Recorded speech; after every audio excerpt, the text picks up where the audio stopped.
എന്തെങ്കിലും പറഞ്ഞോളൂ. ഭഗവാനെ വന്ന് തൊഴാൻ സാധിച്ചതിൽ വളരെ സന്തോഷം. ഞങ്ങൾ ഒത്തിരി നാളായിട്ട് തൊഴാനായിട്ട് ആഗ്രഹിച്ചിരിക്കും. ഇന്ന് വന്ന് തൊഴുതു, തിരക്കൊന്നുമില്ലാതെ സുഖമായിട്ട് തൊഴുതു. എനിക്ക് വളരെ സന്തോഷമായി, വളരെ സന്തോഷമായിട്ട് നിറഞ്ഞ മനസ്സോടെ വീണ്ടും ഭഗവാനെ കാണാൻ വരാൻ സാധിക്കുമെന്നുള്ള പ്രതീക്ഷയോടെ ഞങ്ങളിപ്പം ഭഗവാനോട് വിട പറഞ്ഞ് തിരിച്ചു പോവുകയാണ്. സന്തോഷം സന്തോഷം പറഞ്ഞു. ഹരേ കൃഷ്ണ. ഗുരുവായൂരപ്പ ഭഗവാനും അവർക്കും മടിയായി. അത് ശരി, കാണാം.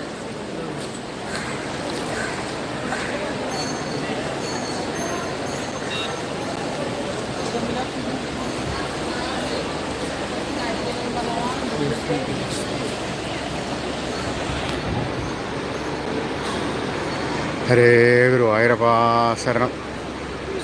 ഉച്ചപൂജ നട തുറന്നു കേട്ടോ. ഇന്ന് കണ്ണനെ നല്ല പോലെ ഭംഗിയോടുകൂടി അലങ്കരിച്ചിട്ടുണ്ട്.